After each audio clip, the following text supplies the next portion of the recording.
Selamat malam. Eh ini adalah bab 3 bentuk dan struktur gunung api. Magma yang mencapai permukaan bumi membentuk berbagai bentuk dan struktur gunung api, mulai dari tonjolan seperti bukit atau gunung hingga pegunungan seperti kawah. Untuk menggambarkan penampakan luar gunung api, sedangkan struktur menunjukkan bagian dalamnya. Meski keduanya sering sulit dibedakan, ukurannya itu punya variasi dari kecil puluhan meter hingga besar puluhan kilometer dan lebih dari 5.000 mdpl. Nah, ini adalah gambar-gambar terkait jenis gunung api. Ada gunung api jamak, gunung api komposit, gunung api soma, kaldera, lalu gunung api perisai, juga lava, erupsi, dan lain-lainnya. Lanjut. Menurut Singkin dan Siebert, bentuk gunung api itu sangat beragam, dari yang berukuran kecil sehingga seperti kubah lava, berwujud piroklastik, cincin tap, dan mar, hingga yang besar itu disebut dengan gunung api komposit, kaldera, dan perisai. Gunung api itu punya dua jenis, yaitu ada gunung api monogenesis yang terbentuk hanya dari satu fase erupsi sehingga berperan kecil dan berumur pendek. Yang kedua itu ada gunung api poligenesis yang terbentuk dari banyak erupsi berulang dengan jeda waktu panjang dan jenis magma yang bervariasi. Yud. Nah, yang pertama ini ada gunung api monogenesis, jadi gunung api yang bentukannya itu berukuran kecil yang terbentuk akibat keluarnya magma ke permukaan bumi dalam waktu yang singkat dan volume kecil, energi rendah, atau bahkan hanya melibatkan gas vulkanik. Karena merupakan produksi satu kali kegiatan atau satu periode saja, jadi waktu hidupnya itu sangat pendek. Dan di sebelah kiri itu ada gunung api Sunset Crater di Arizona, Amerika Serikat, yang terakhir meletus tuh di sekitar tahun 1040 sampai 110 Masehi.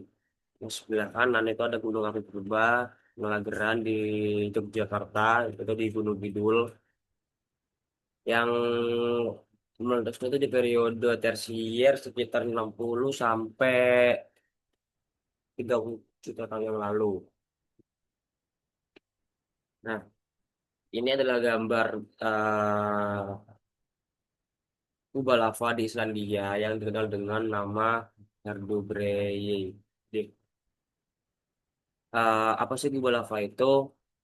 Kubah lava atau muka lava adalah magma yang keluar ke permukaan bumi dan karena sangat kental dan dia itu segera membeku dan menumpuk di atas lubang keabundan yang membentuk sebuah kubah. Pada gunung api tua yang telah tererosi, kubah lava dapat tampak seperti kerucut lava. Kerucut sinder atau piroklastika terbentuk dari akumulasi material letusan di sekitar kawah. Untuk jenis piroklastika itu ada ini atau ada erupsi linier atau rekahan, kerucut sinder atau skoria dan bumi spons, lalu ada kerucut tuff, cincin tuff, dan mar. Nah, kerucut sinder itu merupakan kerucut piroklastika yang tersusun dari lapisan material lepas seperti skoria, membentuk skoria kon atau jarang dari batu apung atau bumi spons. Kerucut taf tersusun dari taf atau abu vulkanik dengan tinggi hingga plus minus 30 meter dan memiliki lereng luar maupun dalam yang sama-sama terjal. Gambarnya ada di sebelah yang kiri yang C. Lalu untuk cincin taf merupakan kerucut gunung api berlereng landai tersusun dari abu vulkanik dengan kawah lebar. Erupsi linier atau rekahan terjadi ketika magma keluar melalui celah atau sesar membentuk deretan kawah atau kerucut pirplastika yang tersusun dalam satu garis lurus. Gambarnya itu yang B. Sebel- Lanjut. Nah, ada Mar adalah gunung api dengan kawah lebar 100 sampai 3.000 meter yang terbentuk akibat letusan yang memotong badan dasar di bawah muka air tanah. Bentuknya merupakan kerucut berlereng landai tersusun dari material vulkanik berbutir halus hingga kasar dan sering terisi air membentuk danau. Gambarnya di sebelah kiri yang A.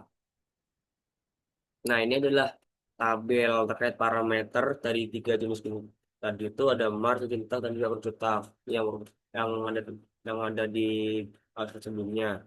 Untuk parameter sendiri itu ada di tabelnya sendiri, ada di bagian pematang, dasar kawah, bahan magmatik, lereng dalam, lereng luar, terus diameter kawah atau wujudnya, juga ada volume ejecta atau kawahnya. Terus, nah, gunung api komposit dan jamak. Gunung api komposit sendiri itu memiliki bentuk kutub besar dengan diameter alas sekitar 50 km dan ketinggian plus minus 3.000 meter. Karena tersusun atas lapis-lapisan batuan hasil erupsi, dulu gunung itu disebut gunung api Serato, namun kini lebih umum disebut gunung api komposit. Untuk gambarnya sendiri, eh di sini tuh apa ya? Sebuah skema gambar dari struktur gunung api komposit yang memperlihatkan bentuk kerucut, kawah-kawah atau krater, terus ada pipa kepundan, terus dapur atau kantong magma atau magma reservoir, terus retas tuh yang D, yang ini, lalu gunung api parasit yang L, yang ini, lalu ada aliran lava itu yang F, yang ini, lalu ada kerucut sinder terkubur yang C, yang ini, yang terakhir itu ada seal yang ditanda dengan huruf S, ya yang ini.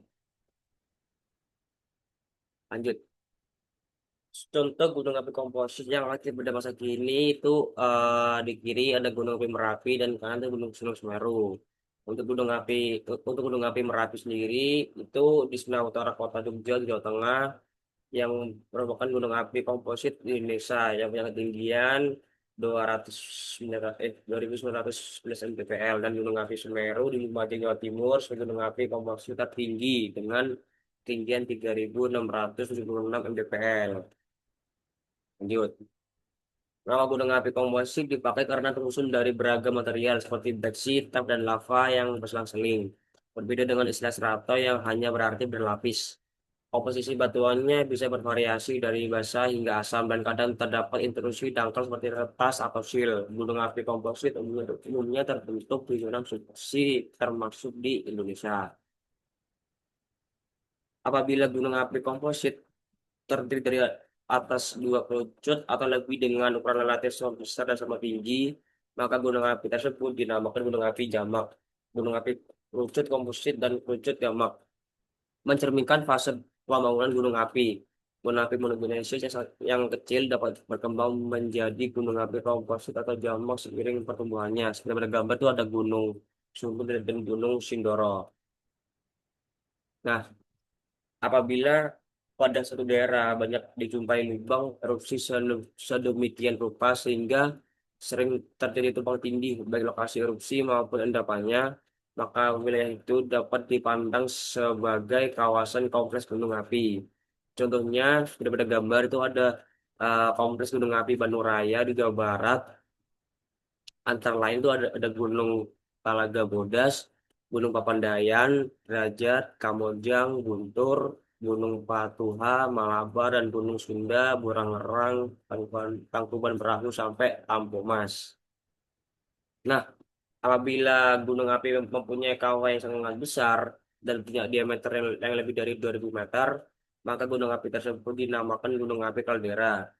Berdasarkan atas usul atau genesis atau pembentukannya bentuk bentang alam gunung api kaldera ini dapat dibedakan jadi yang pertama itu ada gunung letusan yang ya, eh, yang pertama itu ada kaldera letusan yang terbentuk akibat tekanan gas sangat tinggi di bawah gunung api.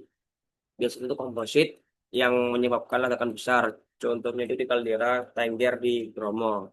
Yang kedua itu ada kaldera amblesan terjadi pada gunung api Perisai saat magma basal encer keluar terlalu banyak sehingga ada bermagma kosong dan bagian atasnya itu ambles. Contohnya itu ada kaldera Galapagos di Kepulauan Galapagos bagian barat pantai Ekuador. Yang ketiga itu ada kaldera longsoran. Terbentuk pada gunung api komposit ketika magma yang tertahan oleh sumbat lava menjadi jalan ke samping, menyebabkan lereng menggembung dan akhirnya itu longsor. Bentuknya itu seperti tapal kuda yang contohnya itu ada di di kaldera Gunung St. Helens di Amerika Serikat.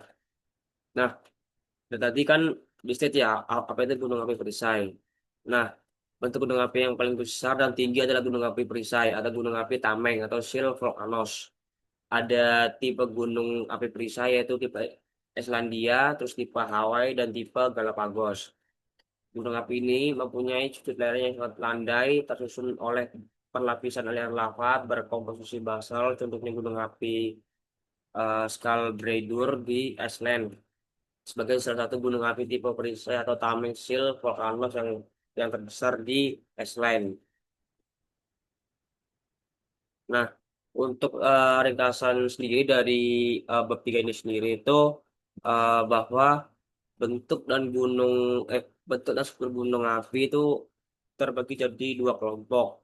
Yaitu yang pertama itu ada gunung api monogenesis terbentuk suatu kali erupsi yang punya umur pendek dan berkembang kecil dengan bentuk sederhana seperti kubah lava, kerucut cinder dan mar dan kadang mempunyai bentuk erupsi linier. Yang kedua itu ada polygenesis yang terbentuk dari erupsi berulang kali dengan jenis magma beragam mencakup gunung api komposit, jamak, dan juga kompleks. Terus ada kaldera dan juga perisai. Nah, untuk kaldera itu dibagi menjadi tiga. Itu ada kaldera letusan, amblesan, dan juga longsoran. Sekian, terima kasih untuk di bab tiga ini sendiri. Eh, kita lanjut ke bab yang keempat.